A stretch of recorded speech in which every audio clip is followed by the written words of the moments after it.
Before there was light, before there was dark, before anything really mattered at all, there was just grey, an endless, unchanging world where nothing lived and nothing passed away. This is where everything begins. Think about a world with no time, no sunrise, no sunset, just an eternal fog stretching across rocky crags and massive stone trees that reached into a colourless sky. The everlasting dragons ruled this place, and they had ruled it forever. Their scales were made of stone, and that stone made them immortal. They could not be harmed. They could not be stopped. They simply existed, drifting through an age that had no beginning and would seemingly have no end. This was the Age of Ancients. And in this age, concepts we take for granted simply did not exist. There was no difference between being alive and being gone. There was no warmth, no cold. Everything stayed exactly the same, moment after moment, for what might have been millions of years, or might have been a single instant. Time itself had no meaning when nothing ever changed. The arch trees grew in silence. The grey crags sat unmoved. The dragons floated through their domain like gods who had already won before any battle could begin. This was their world, and it would be their world forever. Until fire appeared. Nobody knows exactly how it happened. One moment, there was only darkness beneath the surface of the world. The next moment, something sparked into existence. A flame, unlike anything that had come before. The first flame. And with that single spark, everything changed. The first flame did not just bring warmth or light. It brought the very concepts of warmth and light into being. Before the flame, there was no such thing as brightness, because there was no such thing as shadow. Before the flame, nothing was warm, because nothing was cold. The fire created opposites where none had existed. Suddenly, the world had contrast. Suddenly, the world had meaning.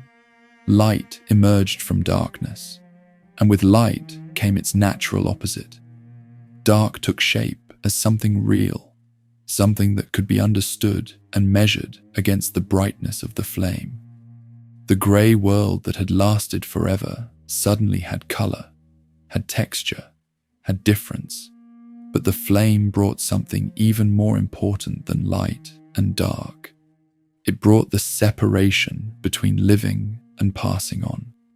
For the first time in existence, things could truly be alive. And that meant, for the first time, things could also cease to be alive. The eternal stasis of the Age of Ancients cracked apart like ice on a warming river. This was the moment that shattered dragon rule, not through battle, not through conquest, simply through change itself. The everlasting dragons had thrived in a world without change. Now change had arrived, and their endless dominion began to crumble at the edges. From the darkness near the first flame, 4 beings emerged.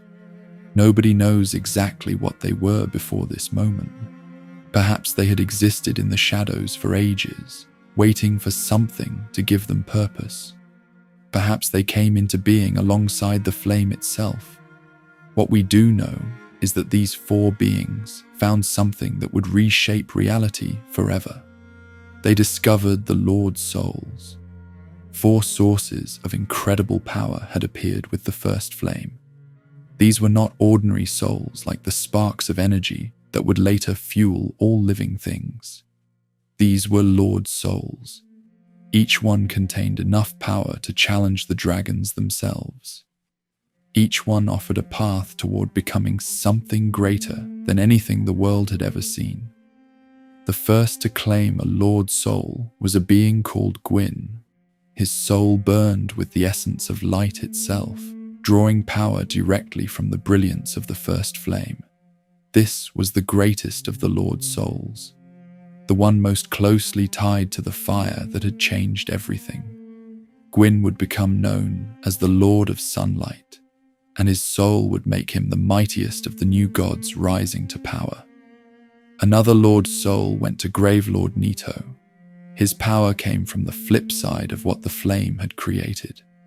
If the flame brought the concept of living, Nito embodied the concept of endings. He became the first of the fallen, a being wrapped in darkness and decay, commanding forces that could snuff out existence itself. The Witch of Izalith claimed a Lord's soul connected to the flame in a different way. Where Gwyn drew upon light, the witch drew upon the fire itself. She mastered the burning heart of the first flame, commanding sorceries that could scorch entire landscapes. Her daughters would inherit her affinity for flame, creating a whole bloodline of fire witches in the age to come. The fourth Lord's soul went to the most mysterious figure of all, the furtive pygmy. Unlike Gwyn or Nito or the witch, this being did not announce their presence to the world. They did not build monuments or gather armies. The furtive pygmy claimed what would become known as the Dark Soul, a power connected to the darkness that had existed before the flame. And then, almost immediately, the pygmy vanished from the records of history. This disappearance was strange because the Dark Soul was no small thing. In many ways, it might have been the most important Lord Soul of all. While the other three Lord Souls would diminish when divided, the Dark Soul had a unique property. It could be split into fragments without losing power. Each piece could grow and multiply on its own. The furtive pygmy saw something in this power that the others did not, and whatever they did with it would have consequences stretching across countless ages. But for now, 3 of the 4 Lord Soul holders stepped into the light. Gwyn, Nito, and the Witch of Izalith had claimed their prizes. They had emerged from the shadows surrounding the first flame and seized power that could reshape existence. The stage was set for a new age entirely. The grey world of eternal dragons was about to face a challenge it had never encountered. Beings with the power to create change had arrived. Beings with souls bright enough to challenge immortal scales. Beings who wanted something more than endless stasis. A war was coming. The Age of Ancients, which had lasted since before the concept of lasting existed, was drawing to a close, and everything that would follow, every kingdom and every curse and every cycle of fire and darkness, would trace back to this single moment. The moment when fire first sparked in the darkness. The moment when 4 beings claimed power that rivaled the dragons. The moment when Gwyn first grasped the Lord Soul of Light and began his journey toward becoming something more than a god. But that tragedy was still ages away. For now, there was only the beginning. The first flame burned bright.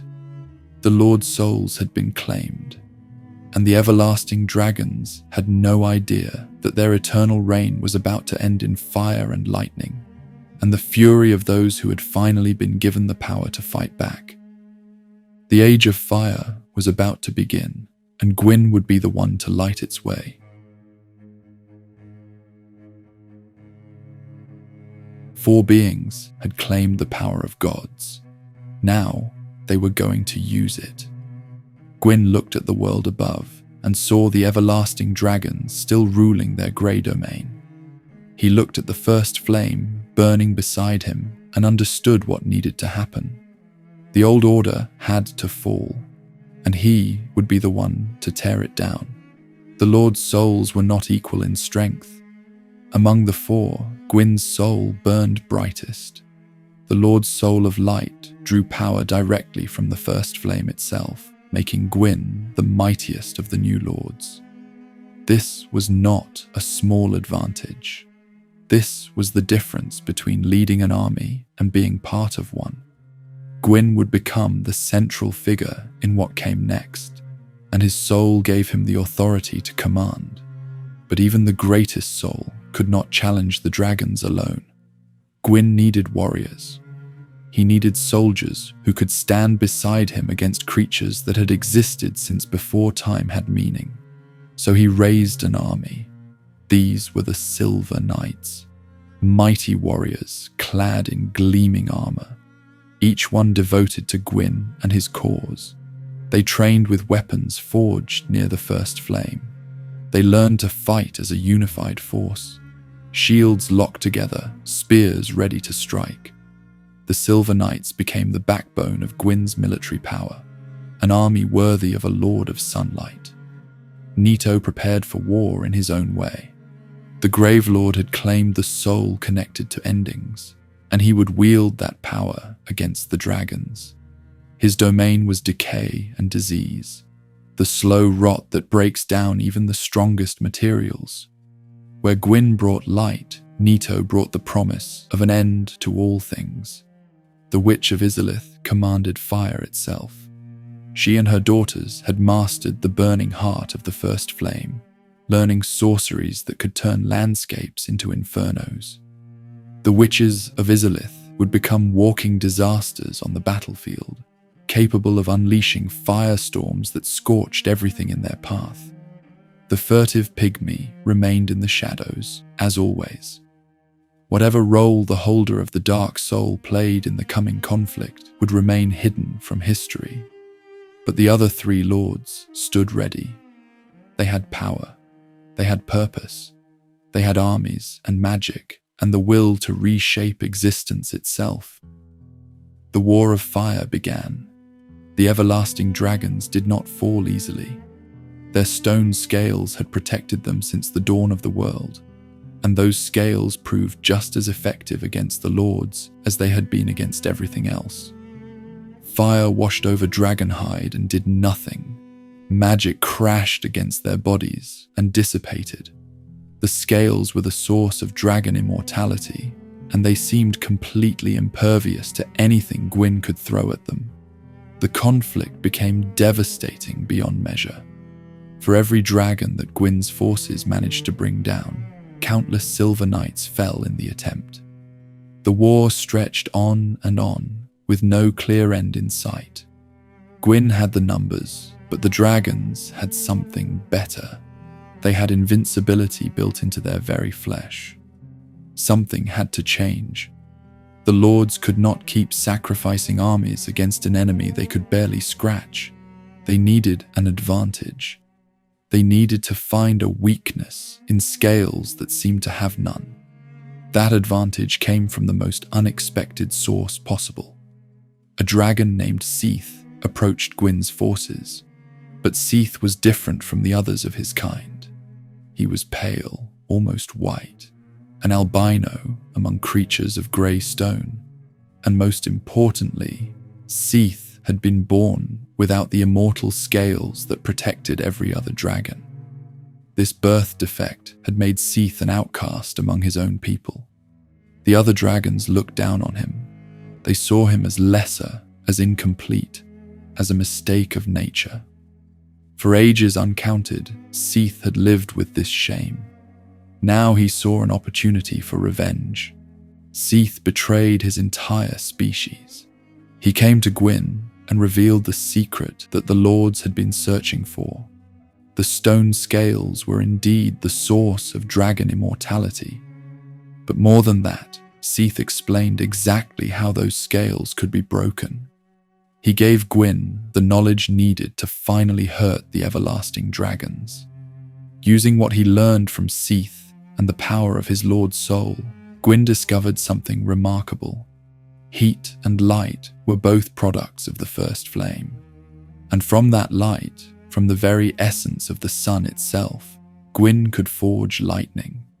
Raw electrical power drawn from his connection to the flame. Lightning could do what fire could not. When a bolt of Gwyn's lightning struck dragon scales, those scales shattered.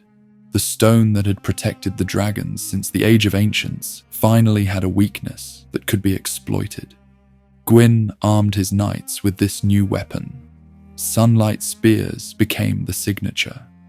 Armament of his forces, bolts of pure lightning that could pierce Dragonhide at last. The Silver Knights who had been falling by the thousands now had the means to actually threaten their enemies. The war shifted overnight. Gwyn himself led the charge into battle. He was not a general who commanded from safety. He stood at the front lines, hurling lightning with his own hands, proving why his lord's soul was the greatest among the four. His power lit up the battlefield like a storm made flesh. Fighting beside Gwyn was his firstborn son. This was the god of war, a being who had inherited his father's affinity for lightning and combat. The firstborn wielded a great spear and threw lightning bolts that rivaled Gwyn's own. Father and son fought together against the dragons, their combined might becoming legendary even in an age of legends. The witches of Izalith unleashed their full fury. The witch and all her daughters called down firestorms that turned the ancient arch trees into pillars of flame. These were the same trees that had stood since before time began, and now they burned like torches in the night. The landscape itself caught fire as the witches scoured the world of the dragon's domain. Nito contributed his own terrible gifts. The Gravelord spread a miasma across the battlefield, a poisonous fog that seeped into every crack and crevice. This pestilence touched the dragons in ways their scales could not prevent. Even immortal flesh began to wither when Nito's power crept inside. And through it all, Seath provided guidance. The traitor dragon knew his former kin better than anyone. He knew their habits, their weaknesses, their hiding places.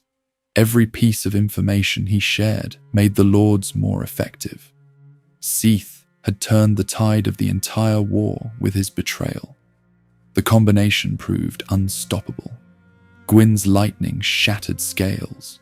The witch's fire burned what the lightning exposed. Nito's pestilence poisoned whatever survived the flames. And Seath's knowledge ensured that no dragon could hide or regroup.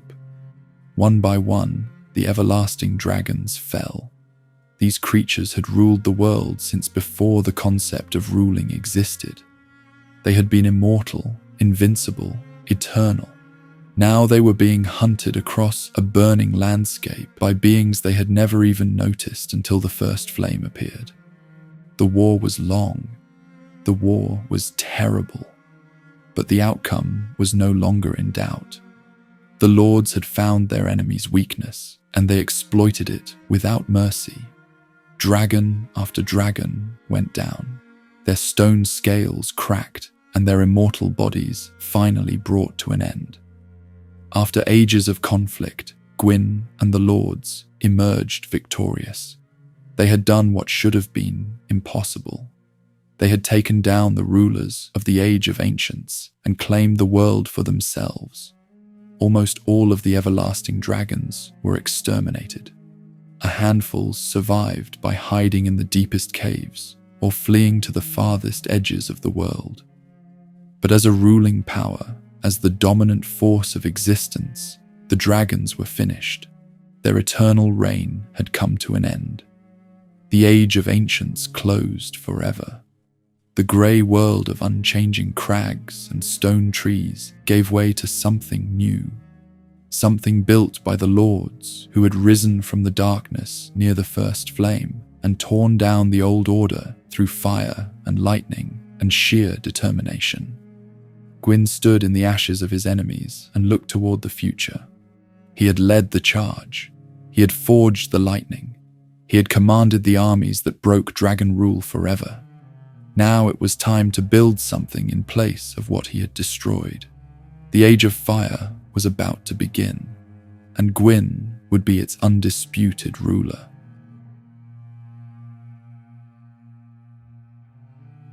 The dragons were gone.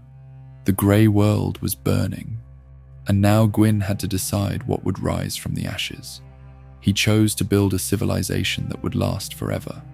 With the everlasting dragons defeated and the Age of Ancients behind him, Gwyn ushered in something entirely new.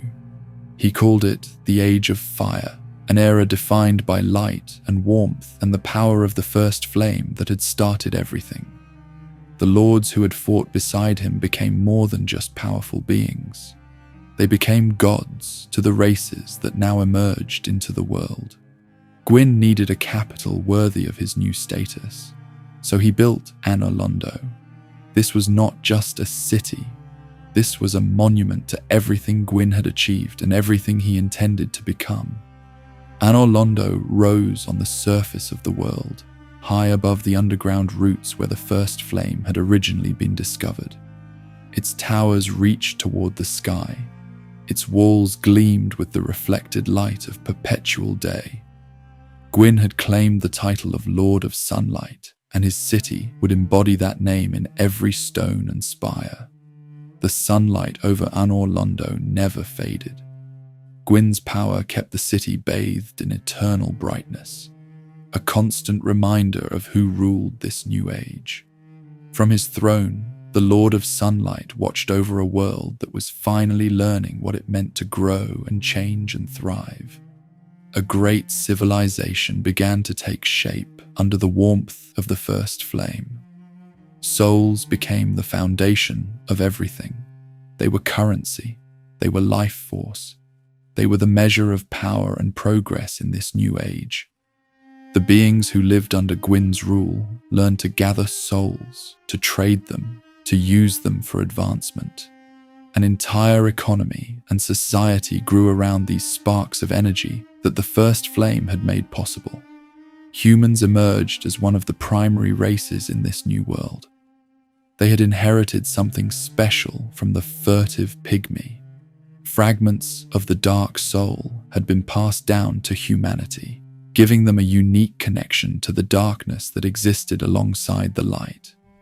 But for now, humans lived under the rule of the gods. They looked up at Anor Londo and saw divine beings worthy of worship. They built temples to Gwyn and his family. They offered prayers and devotion to the lords who had freed the world from dragon rule. This worship was not forced. Humans genuinely believed in the benevolence of their gods. Gwyn's family became a pantheon that watched over civilization with apparent kindness. Society flourished in the warmth that radiated from the first flame. Cities grew. Knowledge expanded. The world became something unrecognizable from the grey emptiness that had existed before. Time itself worked differently now. In the Age of Ancients, nothing had changed because the concept of change did not exist. Now the world experienced seasons and growth and the natural flow of moments into hours, into days. Living things could be born, could grow, could age. The first flame had not just brought light, it had brought the very framework that allowed civilization to exist. Even the dragons that had survived the war were diminished. These creatures had once ruled as eternal masters of existence. Now, the few that remained were treated as mere beasts. Some were hunted for sport by the nobles of Anor Londo. Others were tamed and used as mounts or guardians. The complete reversal of fortune was staggering. Dragons had fallen from gods to animals in a single age. Gwyn proved himself to be more than just a warrior. He was a shrewd ruler who understood that power needed to be maintained through alliances and rewards, through loyalty purchased and earned. He began consolidating his position by honoring those who had helped him win the war. The primordial serpent, Frampt, became one of Gwyn's closest advisors. These serpents were ancient beings, creatures that had existed since the earliest days of the world. Frampt attached himself to Gwyn's cause and became a trusted voice in promoting the vision of the Age of Fire. He would counsel the Lord of Sunlight on matters of policy and prophecy, always working to ensure that the flame remained lit and the age continued. But Gwyn's most significant reward went to the traitor who had made victory possible. Seath the Scaleless had betrayed his entire species for the Lords. Without his knowledge of dragon weaknesses, the war might have continued forever. Gwyn did not forget this service. He granted Seath the title of Duke, elevating a dragon to a position among the nobility of Anor Londo itself. This was an honor beyond anything Seath could have expected. Gwyn went even further.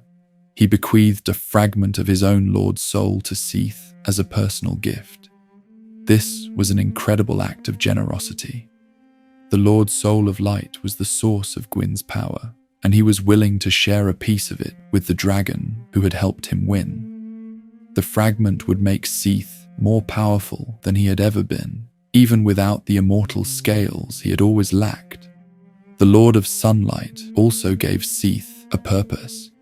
Near Anor Londo stood a grand building called the Duke's Archives. Gwyn placed this entire facility under Seath's control, giving the Pale Dragon a domain of his own where he could pursue whatever research interested him. Seath became obsessed with finding a path to immortality. The scales he had been born without had always haunted him, and now he had the resources and the time to search for a way to achieve what nature had denied him. Gwyn applied similar strategies to his human subjects. In the lands below Anor Londo, a group of powerful human leaders had risen to prominence. These were the 4 kings of New Londo, rulers who had united the human population under their combined authority. Gwyn saw an opportunity to bind these kings to his cause permanently. He shared shards of his Lord's soul with the 4 kings, just as he had done with Seath. This gift empowered the human monarchs beyond anything they could have achieved on their own. In return, Gwyn allowed them to establish New Londo as a proper city, a human capital that would exist under the watchful guidance of the gods above. The 4 kings would rule their people, but they would do so as vassals of Anor Londo, forever tied to Gwyn through the fragments of soul they carried. This was brilliant political strategy. By planting pieces of his own soul in key allies, Gwyn created bonds that went deeper than any treaty or oath. Seath owed his position and power to Gwyn. The 4 kings owed their authority to the gifts they had received. Both would have strong reasons to remain loyal to the Lord of Sunlight and his vision of the Age of Fire. But Gwyn needed more than just political allies. He needed enforcers. He needed champions who could project his power across every corner of his domain. So he established an order of elite warriors that would become legendary throughout the age. These were Gwyn's 4 knights. Each of the 4 knights received a distinct role and a special soul derived from Gwyn's own power. They were his most trusted champions, heroes capable of handling any threat to the Lord of Sunlight's rule. Together, they represented Gwyn's reach across every type of battlefield. Dragonslayer Ornstein served as the captain of the 4 knights. He was said to be Gwyn's most trusted enforcer, a warrior who had mastered the lightning spears that had helped win the war against the dragons. Ornstein's golden armor became a symbol of Anor Londo's military might.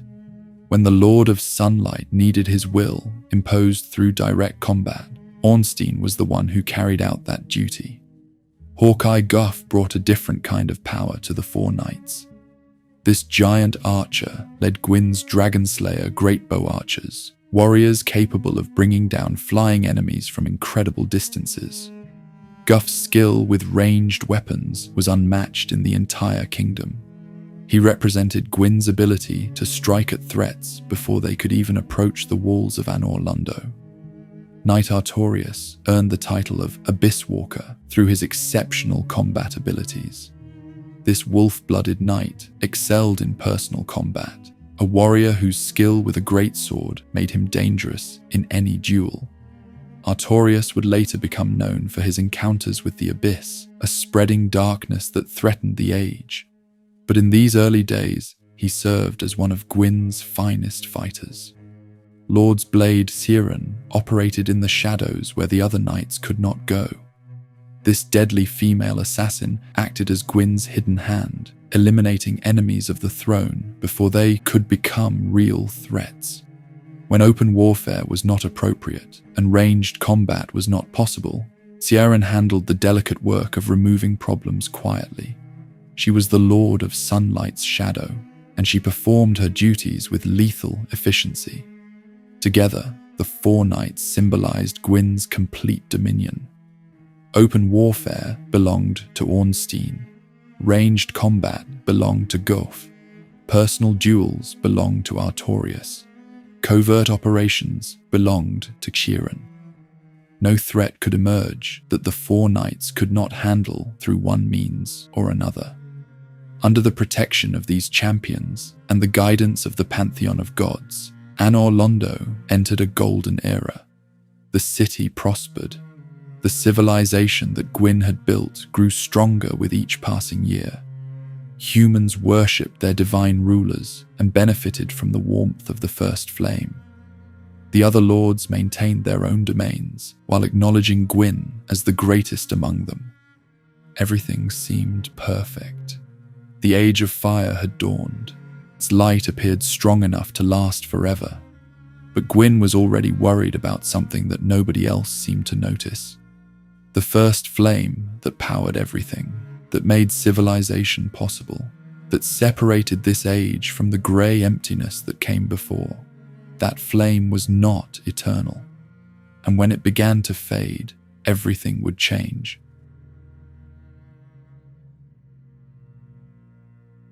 Gwyn had built a paradise. His city gleamed in eternal sunlight. His knights kept order across the realm. Humans worshipped him as a god. Everything was perfect. But Gwyn could not stop thinking about a threat that nobody else seemed to notice. The Dark Soul. Remember the four Lord Souls that emerged with the first flame? Gwyn had claimed the Lord Soul of Light. Nito had taken the Soul of Endings.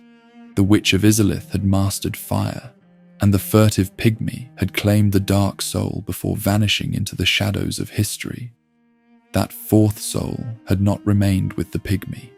It had been split into fragments and distributed to an entire race. Humans carried pieces of the Dark Soul within them. This was what made humanity unique among the races that lived under Gwyn's rule. Every human being held a shard of that original power, a spark of darkness nestled inside their very essence.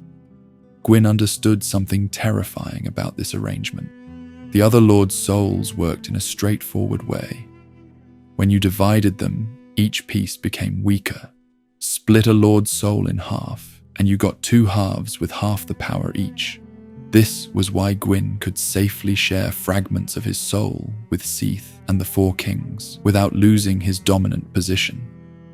The Dark Soul did not follow these rules. When the Dark Soul was split, its fragments did not become weaker. Each piece retained the potential to grow on its own. Each fragment could multiply and strengthen over time. The more humans that existed, the more pieces of the Dark Soul spread through the world. And each of those pieces could become more powerful than the original fragment it came from. Gwyn ran the numbers in his mind. Humans were breeding. Their population was growing. Every new human meant another fragment of the Dark Soul entering the world. And every one of those fragments could potentially grow without limit. If this process continued unchecked, the combined power of humanity might one day equal the lords themselves. It might even surpass them. There was another problem connected to the Dark Soul: the Abyss. This was a deep darkness tied directly to the humanity that humans carried within them.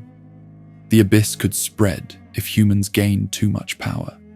It could consume entire regions, turning them into realms of shadow where nothing survived except twisted versions of what came before. Gwyn saw the future with terrible clarity. If humanity continued to grow in numbers and strength, the Age of Fire would eventually give way to something else. An Age of Dark. An era where the first flame faded and the power of the Dark Soul became dominant. An age where humans, not gods, would rule the world. This was unacceptable to the Lord of Sunlight. He had not fought a war against the everlasting dragons just to hand the world over to a different threat. He had not built Anor Londo and established the Age of Fire just to watch it crumble beneath the weight of human potential. Gwyn decided to take action before the threat could fully materialize. His first move was diplomatic. The furtive pygmy had descendants or peers who still existed in the world. These were the Pygmy Lords, beings who carried the strongest connection to the original Dark Soul. They were the heart of humanity's potential power. If Gwyn could neutralize them, he could cut off the most dangerous branch of the Dark Soul's growth. But Gwyn was smart enough to know that open warfare against the Pygmies would be costly and might unite humans against the gods. Instead, he approached the Pygmy Lords with an offer that seemed generous on its surface. He would give them their own city. The Ringed City was constructed at the far ends of the world, as distant from Anor Londo as geography would allow. This magnificent place would belong to the Pygmies and their people. They would have their own realm, their own authority, their own corner of existence where they could live as they pleased. To seal this pact and demonstrate his good faith, Gwyn offered something even more valuable. He gave away his youngest daughter, Princess Filianor, to reside in the Ringed City with the Pygmies. This was presented as a gesture of peace, a symbol that Gwyn trusted the Pygmy Lords enough to place his own child among them. The reality was far more calculated. Filianor's presence in the Ringed City served a hidden purpose. She would maintain a seal over the Pygmy capital, a magical barrier that kept the city locked away from the rest of the world. The Pygmies thought they were receiving an honored guest and a sign of alliance. They were actually receiving a jailer who would ensure they could never leave their gilded cage. The remote location of the Ringed City accomplished Gwyn's strategic goals perfectly. The bearers of the strongest Dark Soul connections were now isolated at the edge of existence. They could not influence the center of civilization. They could not spread their power among the general human population. They were contained, controlled, and forgotten, and Gwyn made very sure they would be forgotten. He ordered the records scrubbed. The Pygmy Lords and their contributions to history were erased from the official accounts. The Ringed Knights, warriors who had fought alongside Gwyn during the war against the dragons, were removed from the annals entirely. Their service, their sacrifices, their very existence was wiped from memory. This was not just about containing a threat. This was about rewriting history itself. Gwyn wanted humanity to forget that the Dark Soul had ever been important. He wanted people to believe that the Lords alone had won the war and built civilization. The true role of the furtive pygmy and the Pygmy Lords would fade into nothing, a chapter hidden out of history so completely that future generations would never know it existed. By the time Gwyn finished his work, the masses had no idea how much they owed to the Dark Soul's bearers. The Ringed City became a distant legend, then a rumor, then nothing at all. The Pygmies lived on at the edge of the world, sealed away by Filianor's presence, their story erased from every book and monument in the realm. But even this was not enough for Gwyn. The Pygmy Lords were contained. Their history was erased. But ordinary humans still carried fragments of the Dark Soul. Every person walking the streets of New Londo or working the fields beneath Anor Londo held that spark of darkness within them. The potential for humanity to rise remained, even if the strongest bearers had been removed from the equation. Gwyn needed a way to limit what humans could become. He needed to chain their potential so that no individual could ever grow powerful enough to threaten the gods. So he created the Dark Sign. The Dark Sign was a brand placed directly on the Dark Soul within humans. It appeared as a ring of accursed fire, a burning mark that linked every human to the first flame itself. This was not a blessing. This was a curse designed to look like a connection to the divine. Here is how it worked. When a human carrying the Dark Sign perished, they did not stay gone. The brand pulled them back to the world of the living, resurrecting them against their will. This sounds like a gift at first. Who would not want to come back after falling? But resurrection came with a terrible cost.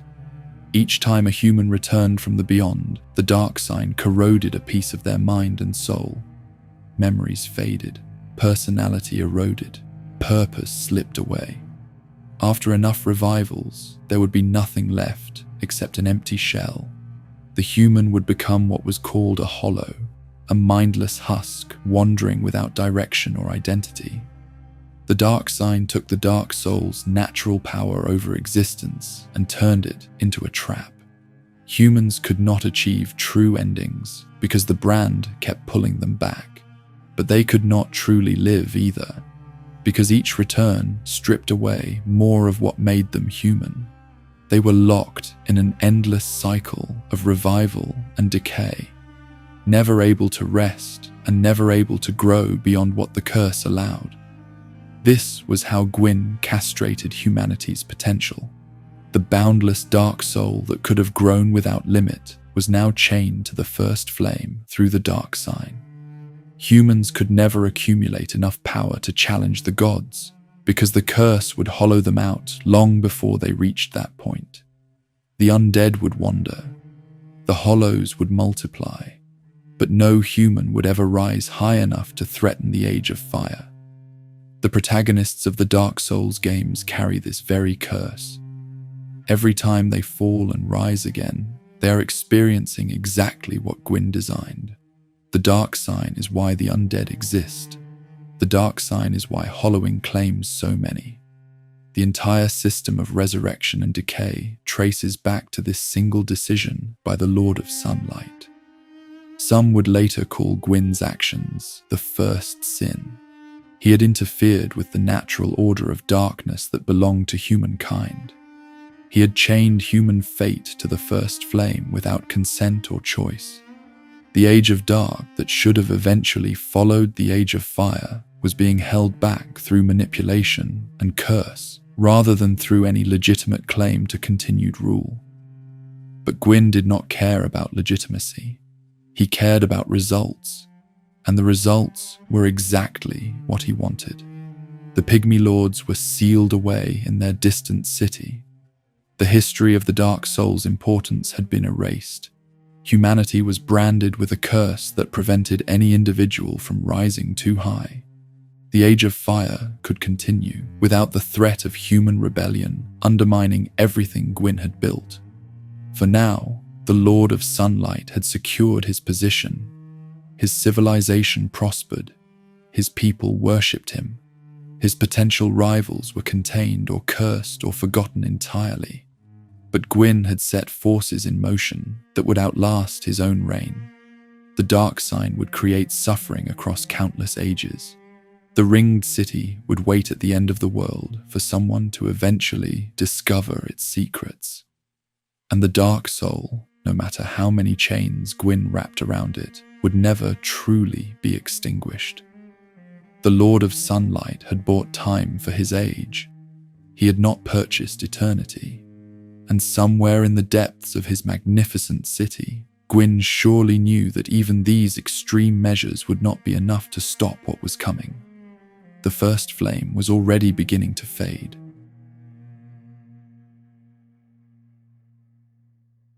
Gwyn was not just a conqueror or a king. He was the head of a divine family that would shape the Age of Fire for generations. Long before the war against the dragons even began, Gwyn had started building his dynasty. He took a queen whose name has been lost to history, a nameless figure who would bear him children destined to become gods in their own right. These offspring would each carry a piece of Gwyn's legacy forward, embodying different aspects of the Lord of Sunlight's power and purpose. His firstborn son arrived before the Age of Fire had truly begun. This child inherited everything that made Gwyn formidable. The affinity for sunlight ran through the boy's veins. The power to forge lightning came as naturally to him as breathing. He grew into a proud warrior who would eventually earn the title of God of War. The firstborn fought alongside his father with exceptional valor. He hurled lightning bolts that rivaled Gwyn's own. He wielded his great spear against creatures that had ruled since before time had meaning. His reputation as a dragon slayer grew with every battle, and the soldiers who served under him came to revere his martial prowess. The firstborn was everything an heir should be: powerful, respected, feared by enemies, and admired by allies. He seemed destined to inherit his father's mantle and continue the Age of Fire long after Gwyn's reign ended. But there was something troubling beneath the surface. The god of war had an arrogant streak that would eventually lead him down a forbidden path. He respected only martial strength. He valued combat above diplomacy, victory above wisdom. These traits served him well during the Dragon War, but they would become dangerous flaws in peacetime. Seeds of future conflict were already taking root in the firstborn's proud heart, even if nobody recognized them yet. Gwyn's eldest daughter could not have been more different from her warrior brother. Guinevere, the Princess of Sunlight, embodied the gentler aspects of her father's domain. Where the firstborn brought lightning and destruction, Guinevere brought warmth and healing. Where he inspired fear, she inspired love. The people of Anor Londo adored their princess. Guinevere became associated with fertility and compassion, a goddess who cared for her subjects rather than simply ruling over them. She developed miracles that could mend wounds and restore strength to the weary. Her bountiful sunlight was a healing power that spread warmth to all allies within reach, and she used it generously from her residence in Anor Londo's grand cathedral. Guinevere became a symbol of everything good about the Age of Fire. She represented the promise that the gods would protect and nurture their worshippers. When humans looked up at Anor Londo and imagined benevolent deities watching over them, they were often thinking of the Princess of Sunlight and her radiant kindness. Much later, after the Dragon War had ended and the Age of Fire was well established, Gwyn fathered another child. This lastborn would be very different from either of his older siblings. Prince Gwyndolin entered the world under the sign of the moon. From his earliest days, he showed a strong attunement to lunar magic. This made him unusual among Gwyn's children. The Lord of Sunlight had built his entire identity around light and fire, and here was a son connected to the cooler, darker energies of the moon. Gwyn made a decision that would shape Gwyndolin's entire existence. Because of the prince's connection to moon magic, Gwyn decreed that Gwendolin should be raised as a daughter. The Lord of Sunlight wanted to distance this child from the solar imagery that defined his dynasty. Gwendolin grew up wearing women's garments and being treated as female despite his actual nature. The young prince was physically frail compared to his powerful siblings. His lower body was infested with serpents, a condition that forced him to hide himself away from the public eye. Gwendolin could not stride through Anor Londo like the god of war, or hold court in the cathedral like Guinevere.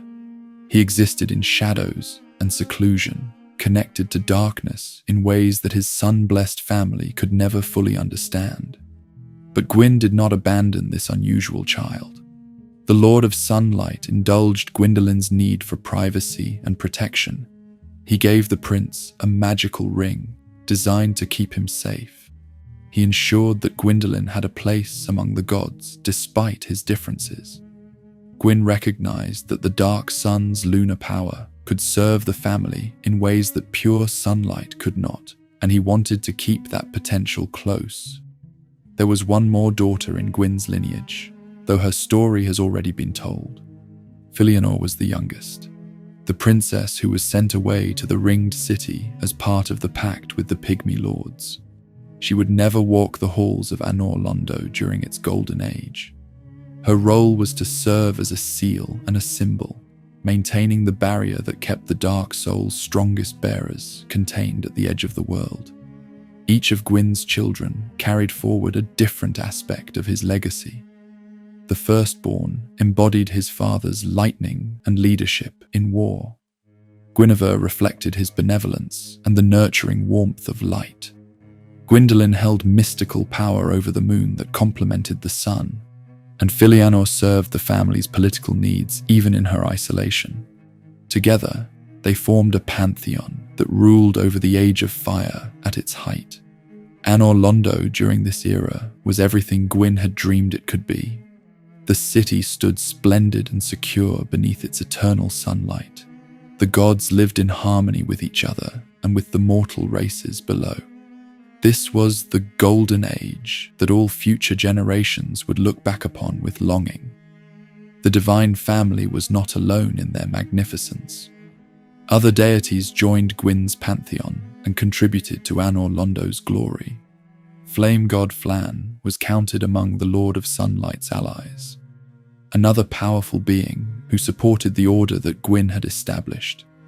The ranks of the gods expanded as the Age of Fire brought more and more beings into positions of divine authority.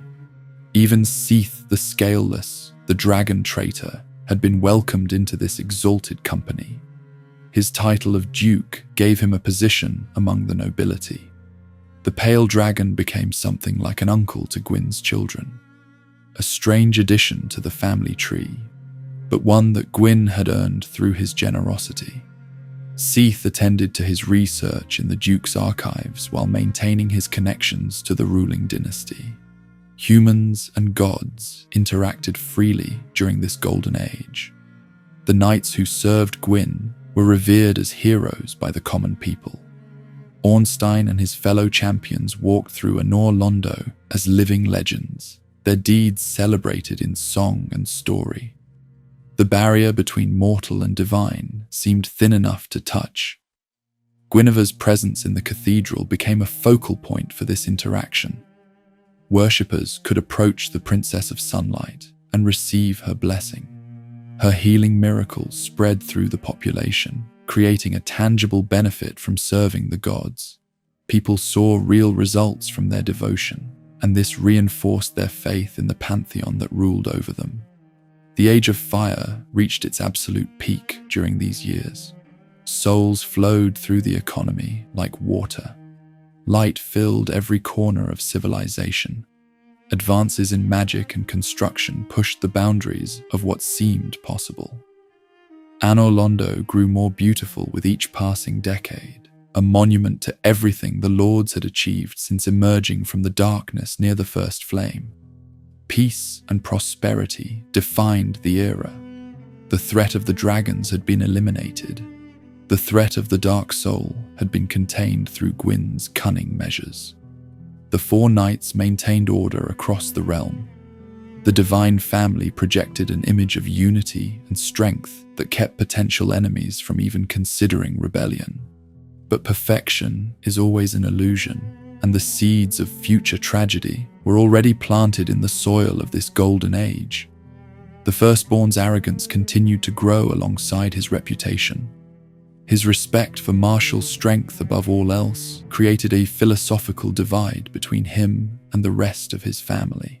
He saw the world in terms of power and combat, and this worldview would eventually lead him to make choices that nobody could have predicted. The dark sign curse that Gwyn had placed on humanity continued to do its work in the background. Humans were being hollowed out generation after generation, their potential forever stunted by the brand their god had placed upon them. This cruelty was hidden beneath the surface of the Golden Age, but it would not stay hidden forever. And most importantly, the first flame that powered everything was not eternal. Its light was not infinite. Somewhere beneath the glory and the celebrations, the fire that had created the age was slowly beginning to dim. Nobody wanted to acknowledge this truth yet. Nobody wanted to think about what would happen when the flame could no longer sustain the world that depended upon it. For now, Lord Gwyn reigned supreme from his throne in Anor Londo. His children surrounded him. His knights protected him. His people worshipped him.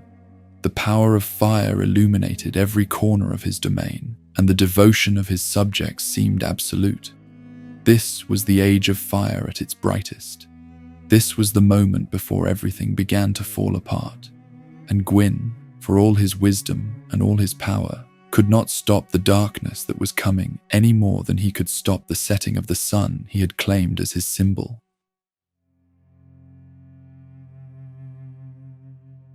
The Golden Age could not last forever. The lords who had built civilization on the power of the first flame were starting to notice something troubling. The flame was fading. This was the terrible truth that Gwyn and his allies had tried to ignore for as long as possible. The first flame was not eternal. Its power had been diminishing slowly throughout the long Age of Fire, burning lower with each passing century. The light that had created their world and sustained their rule was running out of fuel. The Witch of Izalith decided to do something about it. She had mastered fire sorcery since the earliest days of the age. Her daughters had inherited her talents, creating an entire bloodline devoted to flame magic. If anyone could solve the problem of the dying first flame, it should have been the witch and her family. Her plan was ambitious beyond anything that had been attempted before. She would use her lord's soul to ignite a second first flame. She would duplicate the very power of creation itself, replacing the fading original with something new and strong. If successful, the Age of Fire could continue indefinitely, fueled by this artificial flame. The experiment failed catastrophically. Instead of creating a pure renewal of the first flame, the witch spawned something entirely different. An uncontrollable force called the Chaos Flame erupted from her attempt. This was not the orderly fire that had brought light and civilization to the world. This was wild, mutating, destructive energy that twisted everything it touched. The Chaos Flame consumed the Witch of Izalith first. Her body warped and expanded into something monstrous. She became the Bed of Chaos, a twisted, gnarled being that bore no resemblance to the proud lord who had once stood beside Gwyn against the dragons. The creature that had been the witch was now a source of corruption, a wellspring of chaotic life that would spawn nightmares for ages to come. The city of Izalith burned, not with the controlled fire that the witch had once commanded, but with the raging chaos that now consumed everything in its path. Buildings collapsed. The very earth buckled and cracked. What had been a center of flame magic became a hellscape of destruction in a matter of moments. The witch's daughters suffered their own transformations. Some became demonesses, twisted by the same chaos that had consumed their mother. The Chaos Sisters emerged from the catastrophe as beings of chaotic fire. The entire bloodline that had served Gwyn during the Dragon War was corrupted or destroyed in a single failed experiment. And then the demons came. The Bed of Chaos began birthing creatures that had never existed before. Demons poured forth from the warped heart of Izalith, beings of chaotic fire that knew only rage and destruction. These were not natural creatures shaped by the first flame's order. These were abominations spawned by the chaos, savage and relentless and utterly hostile to everything outside their burning domain. A new threat had emerged right beneath the feet of the gods. Gwyn could not ignore an army of demons multiplying in the ruins of Izalith. He mobilized his forces for another war. The Silver Knights who had fought against the everlasting dragons marched toward the source of the chaos. These were the same proud warriors who had helped Gwyn win his first great war, clad in gleaming armor that had become a symbol of divine authority. They descended into Izalith, expecting to crush this new enemy as thoroughly as they had crushed the dragons. They were not prepared for what they found. The demons fought differently than anything Gwyn's knights had faced before. The dragons had been ancient and powerful, but they followed patterns that could be predicted and exploited. The demons had no such predictability. They attacked with savage fury, overwhelming defenders through sheer aggression and numbers. Their flames burned hotter than anything the knights had encountered, and the heat never stopped coming. The Silver Knights' proud armor proved tragically vulnerable. The chaos flames that demons wielded scorched metal and flesh alike. Battle after battle left knights stumbling back, with their once gleaming armor blackened by fire. The silver that had represented Anor Londo's glory was being charred to ebony by the war. This is how Gwyn's Black Knights were born. They were not a separate order created for a special purpose.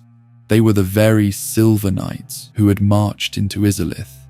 Their armor turned black and ashen by the raging heat of demon fire. The transformation was not magical. It was simply the result of prolonged exposure to flames that no normal armor could withstand. Gwyn's forces adapted as best they could. They developed new weapons designed to counter the demon's fiery nature. They changed their tactics to account for enemies who attacked with relentless aggression. The war against chaos demanded everything the knights had learned in previous conflicts, plus innovations they had to discover through painful trial and error. The battles were brutal. Many of Gwyn's greatest warriors fell in the depths of Izalith. The demon hordes seemed endless, pouring out of the bed of chaos faster than they could be cut down. For every demon that fell, more emerged from the corrupted source at the heart of the ruined city. After countless losses and exhausting campaigns, Gwyn's forces achieved only a partial victory. They managed to banish the demons underground. The immediate threat to the surface world was contained. The demon armies that had been spreading outward from Izalith were pushed back into the depths where they had spawned. The lords could claim that they had protected civilization from this new menace, but they could not destroy the source. The bed of chaos continued to exist deep beneath the earth. The twisted thing that had once been the Witch of Izalith still smoldered at the heart of lost Izalith, still capable of birthing new demons from its corrupted essence. Gwyn's knights could contain the chaos flame, but they could not extinguish it. The warped heart of Izalith would continue to produce monsters for as long as it survived. The best the gods could manage was a seal. They closed off lost Izalith as thoroughly as possible, creating barriers between the demon realm and the surface world. The chaos would remain trapped in its underground prison, dangerous but contained. This was not the total victory that Gwyn had achieved against the dragons. This was a compromise born from the limits of divine power. Some of the demons were put to different uses entirely. Gwyn's forces discovered that lesser demons could be coerced into servitude if properly dominated. The Batwing demons became guards of Anor Londo itself, creatures of chaos bent to serve the gods who had conquered their kin. Other demons were similarly enslaved, their savage nature redirected toward protecting the realm. This was a pragmatic solution, but it also represented something new. Gwyn had incorporated pieces of chaos into his own domain. Demons now served in his city alongside his knights and priests. The boundaries between the orderly Age of Fire and the wild chaos of Izalith had become uncomfortably blurred. The war left scars that would never fully heal. The knights who had survived the campaigns in Izalith were changed beings. The Black Knights, their armor forever stained by demon fire, had lost something during the conflict. They had watched their brothers fall by the thousands. They had fought an enemy that regenerated faster than it could be destroyed. They had achieved only a partial victory despite giving everything they had. Many of these survivors became restless after the war ended. Without a clear purpose to drive them forward, they wandered as spirits clad in charred armor. The Black Knights drifted through the world like ghosts of the conflict that had created them, doomed to roam without direction or meaning. Their proud service to Gwyn had burned away, along with the silver sheen of their equipment. The emergence of chaos added a dangerous new element to the world's growing instability. Before Izalith, Gwyn had worried primarily about the threat of dark, humanity's potential, the abyss, the eventual age of dark that might supplant his age of fire. These had been his main concerns. Now there was chaos to consider as well. The wild card of demonic corruption sat beneath the surface of the world, sealed but not destroyed. The bed of chaos continued to spawn monsters. The flame of chaos burned on in its underground prison. At any moment, the seals might weaken, and the demon threat might resurge. Gwyn had to watch two fronts now instead of one. The Age of Fire endured, but the cracks were multiplying. Gwyn had maintained his dominance through every challenge so far. He had used diplomacy to contain the humans and their dark soul. He had used force to crush the dragons and push back the demons. Each victory had cost him soldiers and resources and pieces of his own lord's soul distributed among allies. The question that nobody wanted to ask was becoming impossible to ignore. How many more victories could the gods afford? How many more crises could they weather before the accumulated costs became too heavy to bear? And underneath all of these concerns, the original problem remained unsolved. The first flame was still fading. The witch's attempt to replace it had only created a new catastrophe. No other solution had been proposed that might actually work. The flame that had started everything was slowly going out, and when it finally died, nothing that Gwyn had built would survive its passing.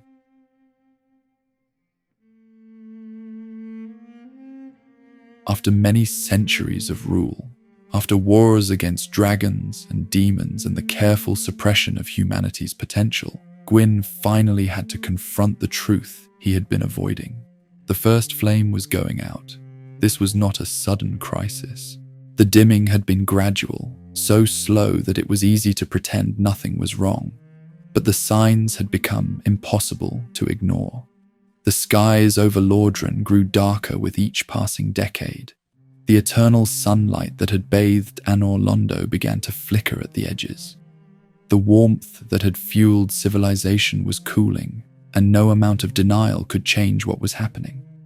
The Witch of Izalith had tried to solve this problem and had only created catastrophe. Her chaos flame had made things worse, not better. Now Gwyn understood that there was no simple fix. The first flame that had started everything, that had given him his power and built his empire, was running out of fuel. When it finally died, the Age of Fire would end with it. What would come next terrified the Lord of Sunlight more than any dragon or demon ever had. An ancient prophecy spoke of the age that would follow. When the first flame faded completely, an age of dark would rise to take its place. This would be an era where light gave way to darkness, where the power that Gwyn had wielded became meaningless. The human dark soul, which he had worked so hard to contain and suppress, would finally become dominant. The prophecy described a Dark Lord who would rule this new age. This was humanity unchained, freed from the dark sign curse, no longer bound to serve gods who had lost their divine fire. Everything Gwyn had built would crumble. His children would lose their positions of power. His knights would have nothing left to protect. The worship that sustained his family would evaporate as humans realized they no longer needed gods made of fading light. For Gwyn, this outcome was completely unacceptable. He was the Lord of Sunlight. His entire identity was built on the power of fire and the brilliance of the flame. He had fought too hard and sacrificed too much to watch everything disappear into darkness. The thought of humans inheriting the world of his carefully constructed order, dissolving into an age of dark, drove him to desperation. He needed a solution. And since the witch's attempt had failed so disastrously, Gwyn would have to find a different approach. The idea he settled on was unprecedented. Nothing like it had ever been attempted before, but Gwyn was convinced it was the only way to save everything he had built. He would link his own soul to the first flame. The concept was terrifyingly simple. The flame needed fuel to keep burning, Gwyn possessed the greatest of the Lord's souls, the one most closely connected to the fire itself. If he offered his entire being to the flame, his soul would become kindling. The dying fire would consume him, but in doing so, it would blaze back to life.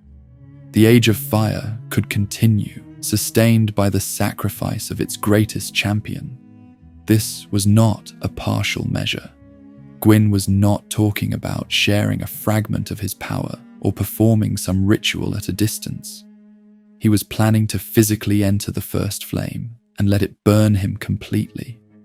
His body, his mind, his soul would all become fuel. The Lord of Sunlight would cease to exist as a thinking being and become nothing more than energy feeding the fire. No one else could be trusted with this task. Gwyn had built alliances and distributed power throughout his reign, but this sacrifice required the greatest soul available. Only the Lord's Soul of Light would provide enough fuel to make a meaningful difference. Gwyn had to do this himself, but first, he needed to make preparations. Much of his Lord's Soul had already been distributed over the centuries. Fragments had gone to allies and vassals as rewards for their service. What remained was still powerful, but Gwyn knew he needed to divide it further before his final journey. He could not simply disappear and leave his family with nothing. He bequeathed whatever power remained to his closest kin and followers. His children received portions of sunlight to sustain them after he was gone. His firstborn inherited the divine lightning that had once been Gwyn's signature weapon, ensuring that the power to forge bolts from the sun would continue in his bloodline. Other members of his clan received their own fragments, pieces of the Lord of Sunlight's essence that would help them maintain their positions in the Pantheon. By sharing his soul this way, Gwyn accomplished two things. He empowered his progeny to continue ruling in his absence, giving them enough divine authority to maintain the Age of Fire even without their father. He also lightened the burden on himself, reducing the weight of his soul to something that could survive the journey to the first flame. Perhaps a full Lord's soul would have been too much even for the fire to consume cleanly. A reduced version might burn more efficiently. But Gwyn understood that his sacrifice alone would not solve the problem forever. Even rekindled, the first flame would eventually begin to fade again. His soul would buy time, but it would not buy eternity. Another solution was needed for the long term, so Gwyn established a plan that would outlast his own existence. He commanded his children and his trusted advisors to carry on his mission after he was gone. King Seeker Frampt, the primordial serpent who had counseled Gwyn throughout his reign, received specific instructions. The serpent was to shepherd humanity toward a singular purpose. Whenever the first flame began to fade again, humans would be guided to follow in Gwyn's footsteps. This was the cycle of sacrificial heroes that Gwyn envisioned. He would be the first to link the flame, but not the last. Generation after generation, worthy souls would be found and directed toward the kiln of the first flame. These chosen individuals would offer themselves as Gwyn had, rekindling the fire with their own essence. Each successful linking would prolong the Age of Fire a little longer. The chosen heroes who completed this sacrifice would become Lords of Cinder themselves. They would join Gwyn in fueling the flame, their souls added to his in an ever-growing reservoir of kindling. The fire might dim repeatedly, but it would never truly go out as long as worthy souls continued to offer themselves. This was an answer to the inevitability of fading. Gwyn could not make the first flame eternal, but he could make the process of rekindling repeatable. An ever-repeating cycle of sacrifice would keep the Age of Fire burning indefinitely. The Age of Dark that prophecy promised would be delayed forever, pushed back again and again by heroes who gave their lives for the flame. The plan required that humans never learn the full truth about their situation. They needed to believe that linking the flame was an honor, a sacred duty, a path to glory, Frampt and Gwyn's children would craft narratives around the linking, making it seem like a noble destiny rather than the desperate measure it actually was. The undead curse that Gwyn had placed on humanity would even help with this, as those afflicted would be searching for any purpose that might give meaning to their endless cycle of revival and hollowing. Everything was in place. Gwyn had distributed his remaining power. He had given instructions to his heirs and advisors. He had established a system that could perpetuate itself across countless generations. The Lord of Sunlight had done everything possible to ensure that his sacrifice would not be in vain. Now came the hardest part. Gwyn had to actually walk into the fire and let it consume him. He gathered a small group of his most loyal knights. These warriors had served him through the Dragon War and the Demon campaigns. They volunteered to accompany their lord on this final journey, knowing they would not return. Gwyn accepted their devotion, though he understood that the flame would claim them as surely as it would claim him. The Lord of Sunlight, ruler of Anor Londo, conqueror of dragons, suppressor of humanity, walked toward the kiln of the first flame. Behind him came his faithful knights. Before him lay the dying fire that had created everything, and the sacrifice that might save it. Gwyn had built an empire on the power of the flame. Now he would give himself to that flame completely, hoping that his essence would be enough to keep the age of fire burning for generations to come. The end of his reign had arrived, but if his plan succeeded, it would also be a new beginning. The cycle he had designed would spin forward through time, claiming hero after hero, burning soul after soul, all in service of a fire that Gwyn refused to let extinguish. Whether this was wisdom or madness, salvation or damnation, would take ages to determine. For now, Gwyn had made his choice. The Lord of Sunlight was about to become the Lord of Cinder.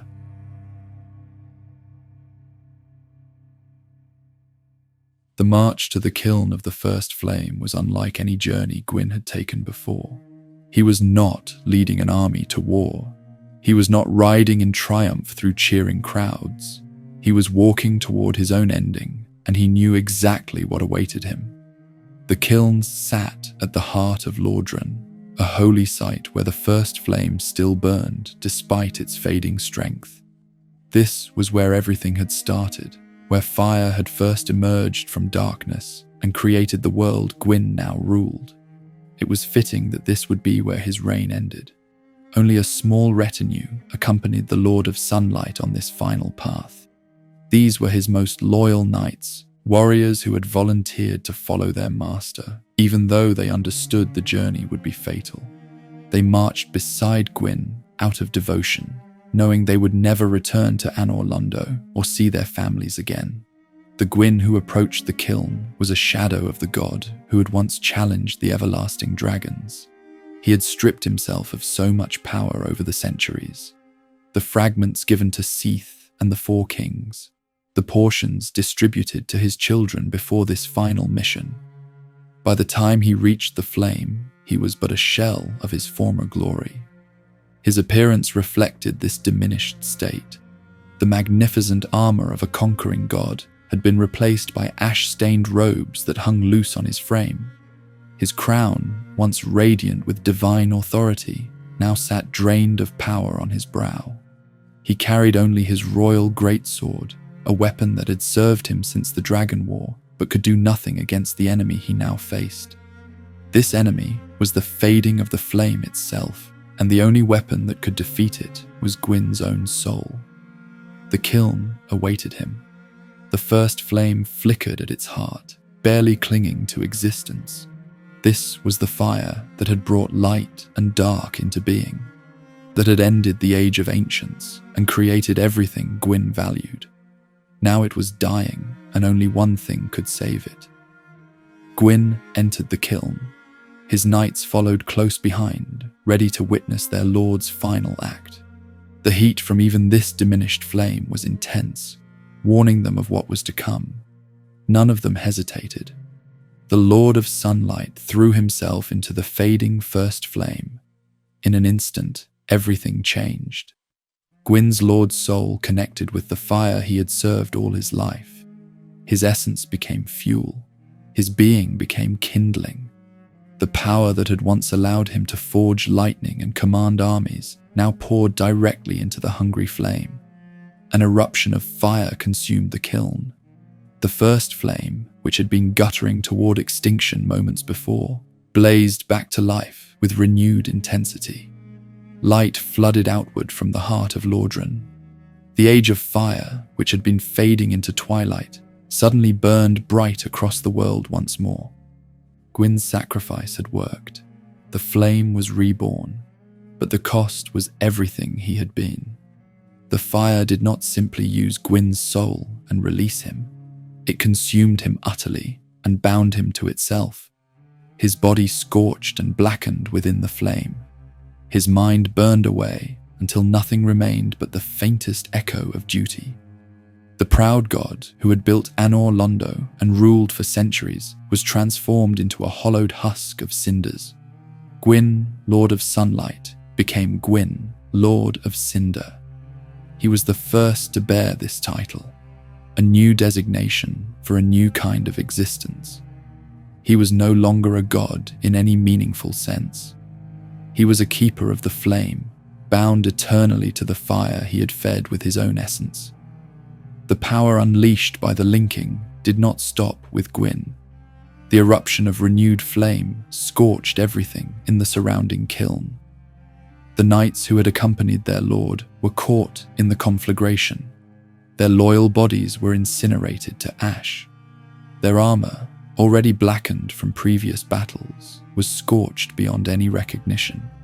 These warriors became restless spirits, scattered by the force of Gwyn's sacrifice. They would roam the world without purpose for ages to come. Their devotion to their lord, the only thing that remained of their former selves. Their armors would mark them as remnants of a fallen age, wandering ghosts clad in charred metal who had followed Gwyn into the fire and been unmade alongside him. The landscape around the first flame was transformed permanently, the ground vitrified into grey ash that would never change. The air itself seemed frozen in the moment of Gwyn's sacrifice. Everything around the kiln became a monument to the intensity of what had happened there, eternally marked by the power that had been unleashed. And at the heart of it all, Gwyn remained. He did not leave the kiln after the linking was complete. He could not leave. The flame had claimed him as its guardian, and he was bound to defend it for as long as it burned. The once mighty god now sat in the ashes of his sacrifice, barely recognizable as the being he had once been.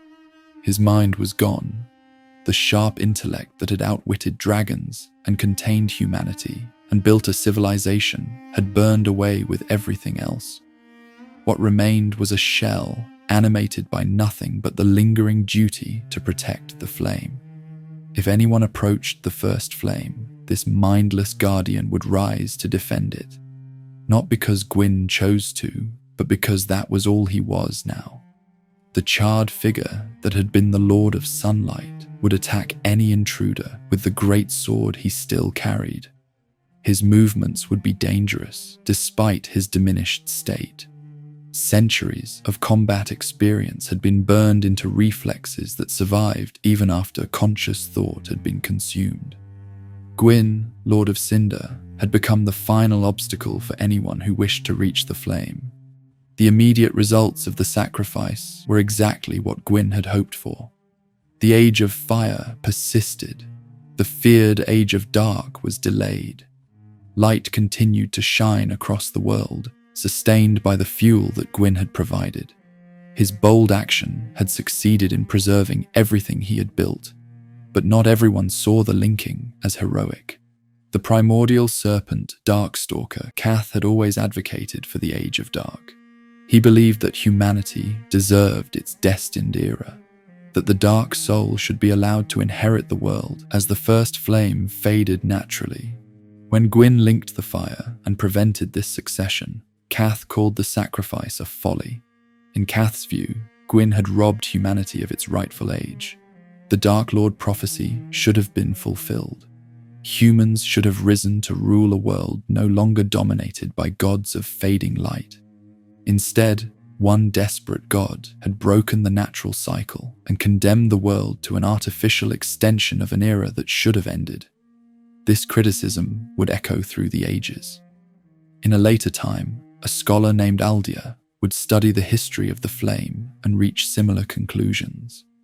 Aldia called Gwyn the Lord of Light, who had committed the first sin. The linking of the fire was part of a larger pattern of interference that included branding humanity with the dark sign.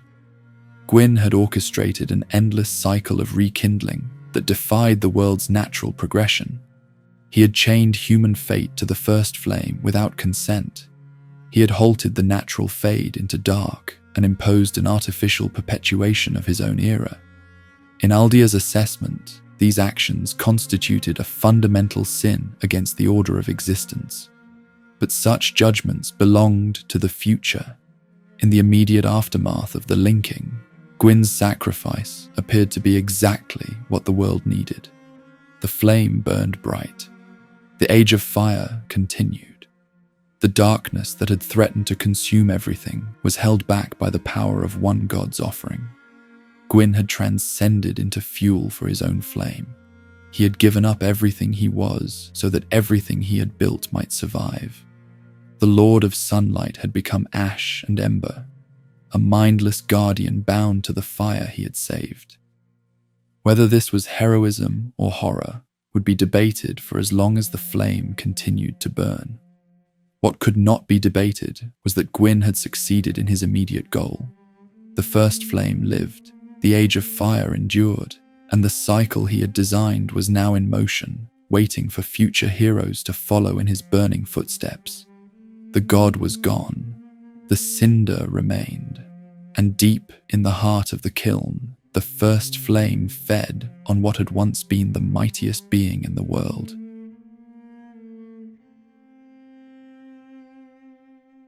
The Lord of Sunlight was gone, and without him, Anor Londo began to fall apart. The great city had always depended on Gwyn's power more than anyone realized. The brilliant sunlight that bathed its towers was not natural. It was an illusion maintained by the Lord of Sunlight himself. When Gwyn threw himself into the first flame, that power went with him. The eclipse of Anor Londo followed as the perpetual day that had defined the city gave way to something darker and colder. The remaining gods looked around at what was left and made a decision. They would not stay to watch Anor Londo crumble.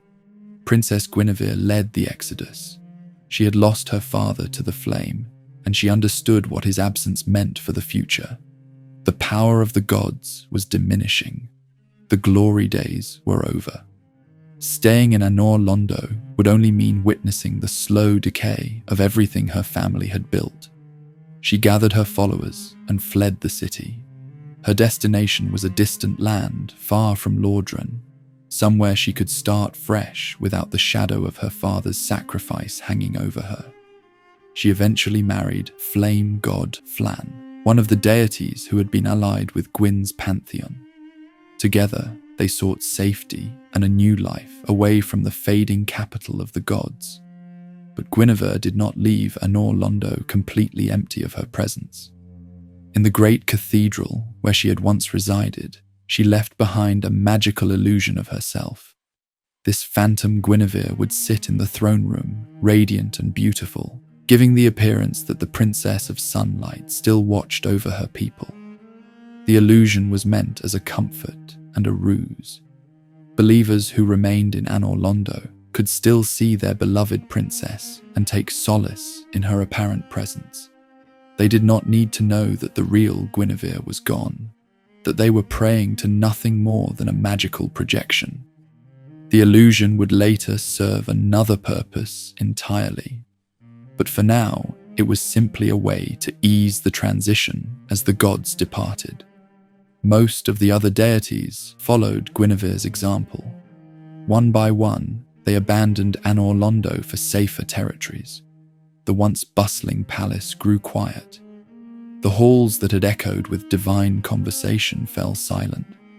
The city that had been the center of the Age of Fire became a monument to absence.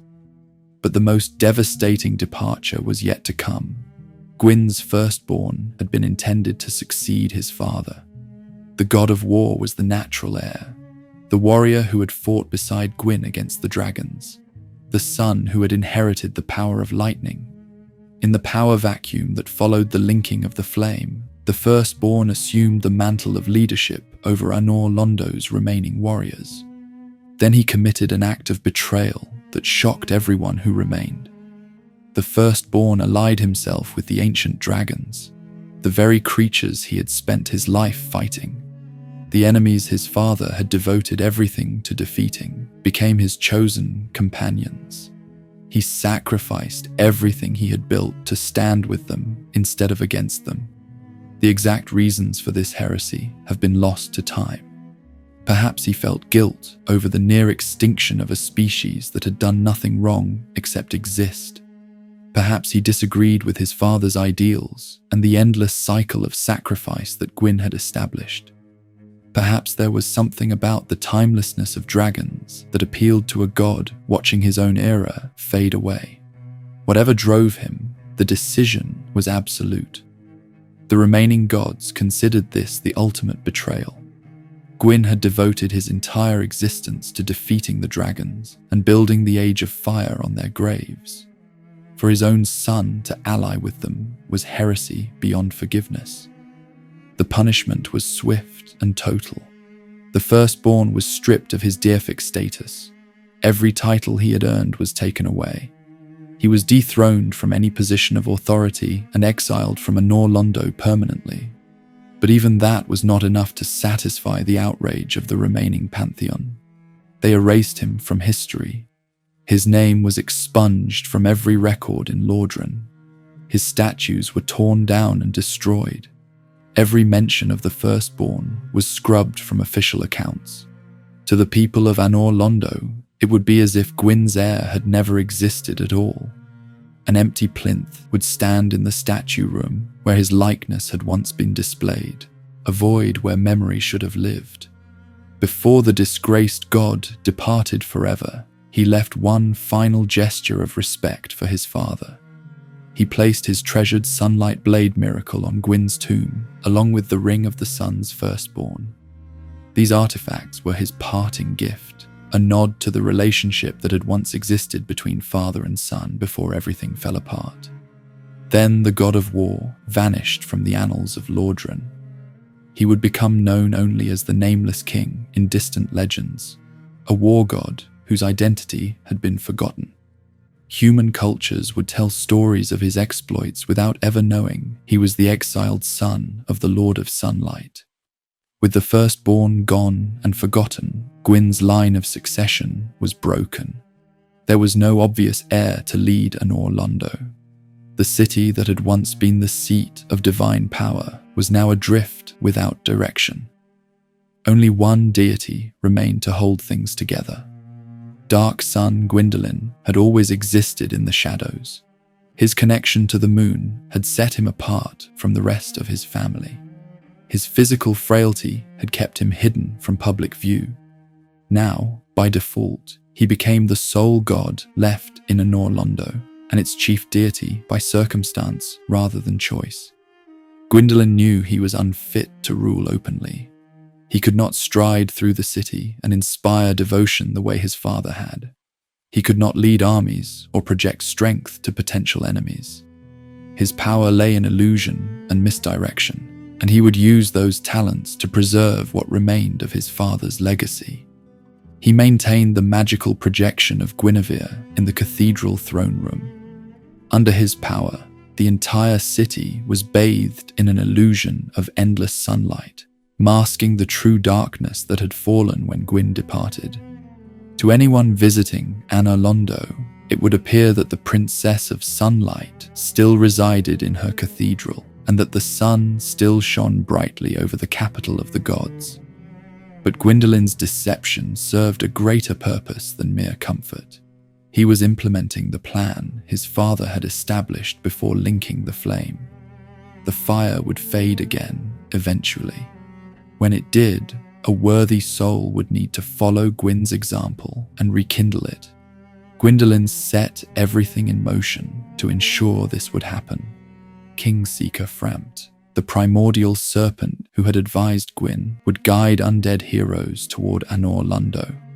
Those who proved themselves worthy by navigating the city's challenges would be received by the illusory Guinevere. The false princess would gift these heroes the Lord Vessel, a sacred artifact needed to access the kiln of the first flame. She would beseech them to link the fire as Gwyn had done, framing the sacrifice as a noble destiny. Gwendolyn's elaborate ruse would ensure that his father's fire-linking cycle continued generation after generation. The Dark Sun became the secret caretaker of everything his family had abandoned. He guarded Gwyn's tomb. He maintained the illusions that kept hope alive. He pulled strings from the shadows while the world believed Anor Londo still thrived under divine protection. But even Gwendolyn could not prevent the darkness from spreading. Within the city itself, dissent was brewing among the humans who remained. A group of rebels began plotting against the gods who had ruled over them. These occult cultists created special weapons designed to be especially effective at slaying deities. They intended to destroy Gwyn's remaining heirs and followers, to end the divine rule that had governed humanity since the Age of Fire began. The occult rebellion was discovered before it could succeed. The conspirators were crushed, their plot exposed as blasphemy born of the dark. Evidence suggested that Darkstalker Cath, the primordial serpent who advocated for the Age of Dark, had encouraged this uprising among humans. The evidence of the rebellion was hidden away to prevent others from following the same path. The occult ember, which had been used to forge god-slaying weapons, was locked in the painted world of Ariamis, an isolated dimension where it could never be retrieved. The very existence of the would-be godslayers was erased from record, but the fact that humans in the god's own city had turned against them was a deeply troubling sign. Meanwhile, Seath the Scaleless was descending into madness within his duke's archives. The pale dragon had never overcome his obsession with the immortality he had been denied at birth. With Gwyn gone and no one to oversee his activities, Seath's experiments grew increasingly horrific. He kidnapped living beings to use as test subjects in his search for the secret of the dragon's scales. Some of his victims were maidens who had served Guinevere herself, handmaidens of the princess taken from the empty palace. Seath imprisoned these captives in the archives and subjected them to terrible procedures. His experiments transformed them into grotesque creatures, serpentine beings called Pisaka maidens, who bore no resemblance to the women they had once been. The grand library that Gwyn had given Seath as a reward for his betrayal became a nightmarish prison filled with the results of his insane research. The Duke's madness went unchecked because there was no one left to check it. Seath had been elevated to a position of power by Gwyn himself, and without the Lord of Sunlight to impose limits, the dragon's paranoia and cruelty knew no bounds. Far worse disasters were unfolding beyond Anor Londo's walls. In New Londo, the human city that Gwyn had established under the rule of the Four Kings, the darkness finally broke through. Darkstalker Cath had been working to corrupt the Four Kings who held shards of Gwyn's soul. He succeeded. The monarchs who had been empowered by the Lord of Sunlight fell to the abyss and became twisted dark wraith lords. These corrupted kings began devouring the humanity of everyone around them. New Londo transformed from a thriving city into an abyssal haunt, a place where the darkness Gwyn had feared was spreading unchecked. The threat of the abyss, consuming everything beyond the city's borders, became terrifyingly real. The solution was as brutal as it was necessary. The gods, working with New Londo's human retainers who had not yet been corrupted, made the decision to flood the entire city. Water rushed through the streets and filled every building. Thousands of people drowned in the deluge, sacrificed to prevent the abyss from spreading any further. New Londo's ruins were sealed by water and magic, a drowned tomb containing the corrupted kings and everyone who had lived under their rule. The city stood as a grim testament to what happened when the darkness broke through the barriers Gwyn had established. The tragedy at Ulasil was equally devastating. The people of this distant land were manipulated by Cath into awakening something ancient and terrible. Manus, the primeval human, rose from wherever he had been sleeping. Some believe Manus was connected to the furtive pygmy, perhaps the original bearer of the dark soul itself. Manus's fury and the abyss that surrounded him engulfed Ulasil completely. The land became a realm of shadow, where twisted creatures roamed and the darkness consumed everything it touched. Knight Artorius, one of Gwyn's legendary Four Knights, was sent to stop the spread of the abyss. Artorius failed. The Abyss Walker was overcome by the very darkness he had been sent to defeat. A hero would eventually stop Manus, but that tale would remain largely unknown to the outside world. What everyone knew was that another land had fallen to the dark, despite Gwyn's sacrifice. These calamities proved that the darkness was still leaking out around the edges of the Age of Fire. Gwyn had delayed the Age of Dark by linking the flame, but he had not prevented it entirely. The abyss was real and spreading. The humans who carried the dark soul were susceptible to corruption. The barriers that kept the light burning were showing cracks. Even Gwyn's loyal knights could not escape the unraveling of everything they had served. Dragonslayer Ornstein, captain of the Four Knights, remained in Anor Londo as one of its last defenders. He stood alongside Smo, the executioner, guarding the empty cathedral where the false Guinevere sat in her illusory radiance. Together, they formed the final obstacle for anyone approaching the heart of the city. But legend holds that even Ornstein eventually departed his post. The captain of the Four Knights left Anor Londo to search for Gwyn's exiled firstborn in distant lands. He abandoned his duty to Small, driven by some need to find the nameless king that remains unexplained. Perhaps loyalty to his former commander outweighed loyalty to the empty city. By the time the age of the chosen undead arrived, Anor Londo had become a city of echoes and illusions. Guinevere was a magical projection. Ornstein's true whereabouts were unclear. Smau, who was merely an executioner, held the defensive position alone, and Gwendolyn continued pulling strings from the shadows, maintaining the facade while the city crumbled around him. The once glorious capital of the gods had become a shadow of its former self. Its glory rested entirely on tricks and fading power. The sunlight was false. The princess was false. The divine protection was false. Only the danger was real, and only the cycle of sacrifice remained to give any of it meaning. The stage was set. Prophecy foretold that a chosen hero would emerge, an undead who would navigate the challenges of Anor Londo and receive the blessing to succeed Gwyn. The fire-linking cycle that the Lord of Cinder had established was ready to claim its next victim. Everything Gwyn had built was waiting for someone to burn.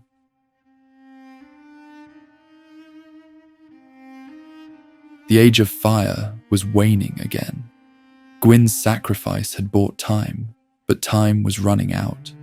Across the land of Lordran, humans began suffering the full effects of the curse their god had placed upon them. The dark sign that Gwyn had branded on the dark soul within humanity was activating with increasing frequency. People who should have passed on naturally instead rose again, marked by the burning ring that would not let them rest. These undead faced a fate worse than any natural ending. Each time they fell and returned, the dark sign corroded a little more of who they were. Memories slipped away, purpose faded, identity eroded until nothing remained but a hollow shell stumbling through existence without meaning. The world entered an era of misery and fear as more and more humans joined the ranks of the cursed. But amid this spreading despair, an ancient prophecy began circulating among those who still hoped. One undead would be chosen. This hero would make a pilgrimage across Lordran, gathering the Lord's souls that had once fueled the Age of Fire. With this accumulated power, the chosen undead would relight the first flame and become the next Lord of Cinder. The cycle that Gwyn had established would continue, and the Age of Fire would be preserved. This prophecy was exactly what Gwendolyn and Kingseeker Frampt had designed. The elaborate system of guidance and illusion that they maintained in Anor Londo was meant to produce exactly this outcome. They needed a worthy soul to follow in Gwyn's burning footsteps. In Dark Souls 1, the player becomes this chosen undead. The journey begins in the Undead Asylum, a prison where those afflicted with the curse are locked away to hollow in isolation. But the chosen undead escapes this fate. Guided by Frampt's assurances and the illusions that Gwendolyn maintains, they emerge into Lordran with a purpose that most undead never find. The path to proving their worth involves ringing 2 bells of awakening. These ancient bells serve as tests, challenges that separate the truly capable from the merely desperate. Only an undead strong enough to reach and ring both bells deserves the opportunity to continue Gwyn's legacy. When both bells sound, the path to the Lord Vessel opens. This sacred artifact was designed to hold Lord souls, accumulating enough power to open the way to the kiln of the first flame. The false Guinevere, in her cathedral throne room, bestows the Lord Vessel upon worthy heroes, beseeching them to fill it and succeed her father. Everything is proceeding according to the plan that Gwyn's heirs established. The trap is set, the bait is dangled. Now the chosen undead must gather the souls. The Lord's souls are scattered across Lordran, held by the inheritors who received them during the Age of Fire. To link the flame as Gwyn did, the chosen undead must claim these powers for themselves. This means confronting some of the most dangerous beings left in the world. Gravelord Nito still lurks in the Tomb of Giants, the same lord who had wielded the power of endings during the war against the dragons. Time has not diminished his terrible presence. The chosen undead must descend into the deepest darkness beneath Lordran and defeat this ancient lord to claim his soul. The Witch of Izalith's warped remains present an even stranger challenge.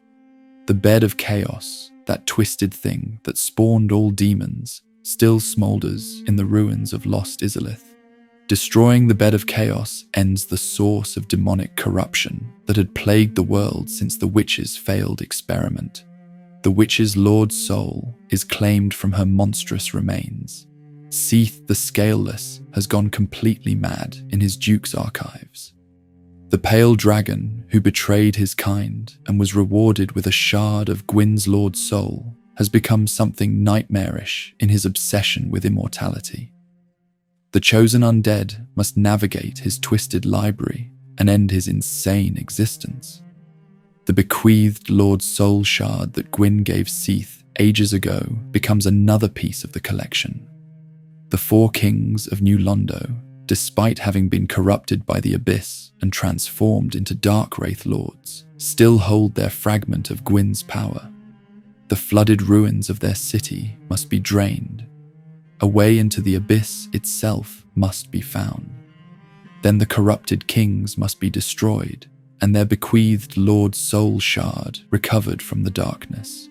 Through these trials, the chosen undead gathers all the great souls that once fueled the Age of Fire.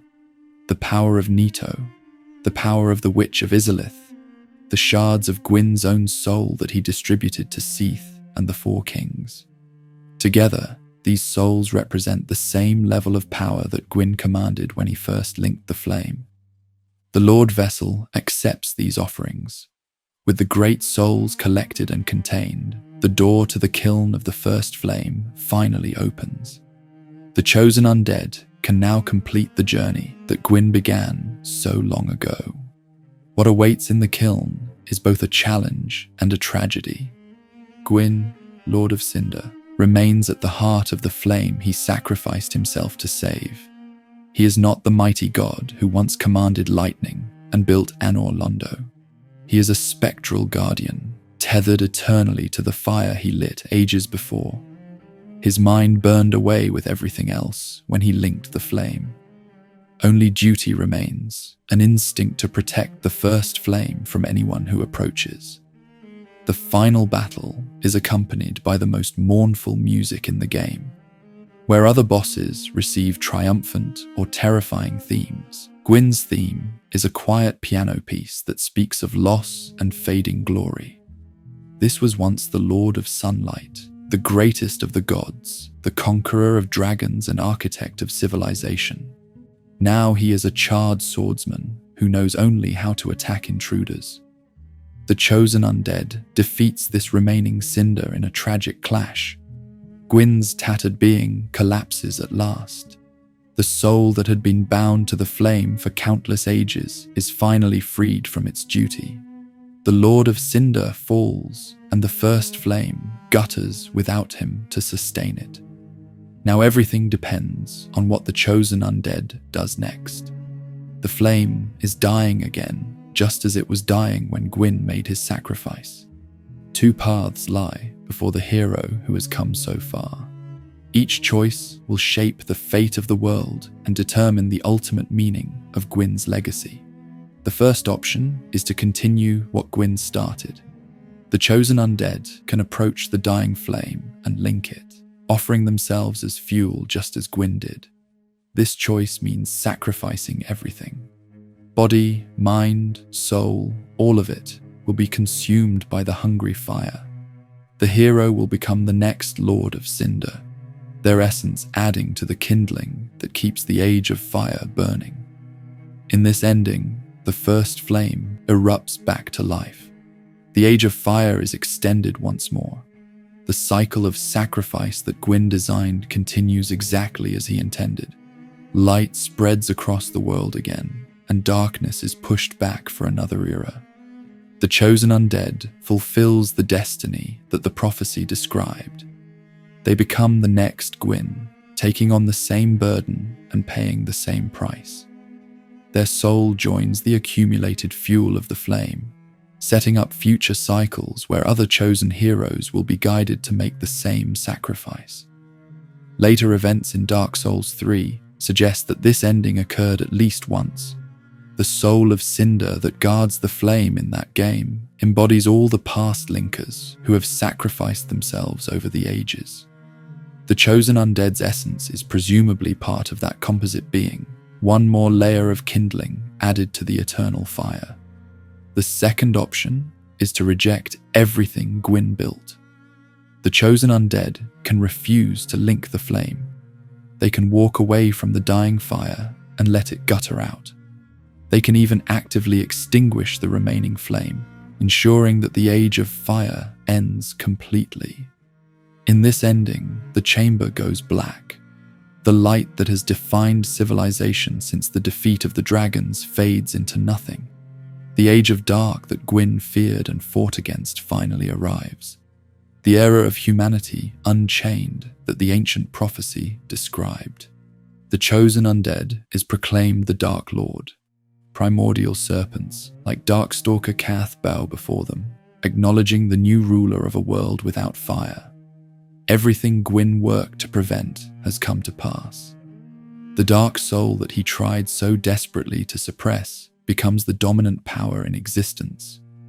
This ending breaks the fire-linking cycle that Gwyn established. The model of endless sacrifice and rekindling that he designed falls apart. The world transitions into an uncertain future, ruled by darkness. The lore suggests that even this Age of Dark might not be permanent. The cycles of the world may eventually bring fire back in some form. But in the immediate term, Gwyn's era is truly finished if the flame is allowed to fade. Regardless of which choice the chosen undead makes, Gwyn's influence echoes beyond this single moment of decision. If the flame is linked, then the Lord of Sunlight's model proves itself. The repeating age of fire continues. Future generations will face the same choice, guided by the same illusions, making the same sacrifices. Gwyn's answer to the fading of the flame becomes an eternal pattern. If the flame dies, Gwyn's era ends, but his legacy persists in different ways. The dark sign curse that he placed on humanity continues to shape what it means to be human. The notion that fire linking is even possible remains a template for future ages. The consequences of his interference with the natural dark cannot be easily undone, even if his fire goes out. The Black Knights, who once followed Gwyn into the kiln, roam the world in either outcome. These charred spirits wander without purpose, remnants of loyalty that outlasted the god they served. They are living monuments to Gwyn's sacrifice, reminders of what was lost when the Lord of Sunlight became the Lord of Cinder. Embers of Gwyn's Lord's soul persist in those who inherited fragments of his power. Seath and the Four Kings are gone, their shards claimed by the chosen undead. But the power that Gwyn distributed to his children and knights still exists in some form. The firstborn, now the nameless king, carries lightning that his father granted him. Gwyndolin continues maintaining his illusions in Anor Londo. The framework that Gwyn established defines how everyone thinks about the world. The primacy of the first flame as the source of civilization and order. The cycle of rekindling as the answer to fading. The choice between extending the age of fire or allowing the age of dark to arrive. These concepts exist because Gwyn created them, and they will continue shaping events long after his charred guardian is defeated. The themes of Gwyn's story carry directly into Dark Souls 2 and Dark Souls 3. The curse continues. The cycle continues. The choice continues. Every protagonist who follows the chosen undead will grapple with the same questions that Gwyn raised when he first threw himself into the flame. Was the linking heroism or madness? Was preserving the Age of Fire worth the price of eternal sacrifice? Should the natural fade into dark have been allowed to proceed? These questions have no easy answers, and they define the entire series that bears Gwyn's shadow. The Lord of Cinder may be defeated, but everything he set in motion lives on, for better or worse, shaping a world that can never escape the consequences of his choices.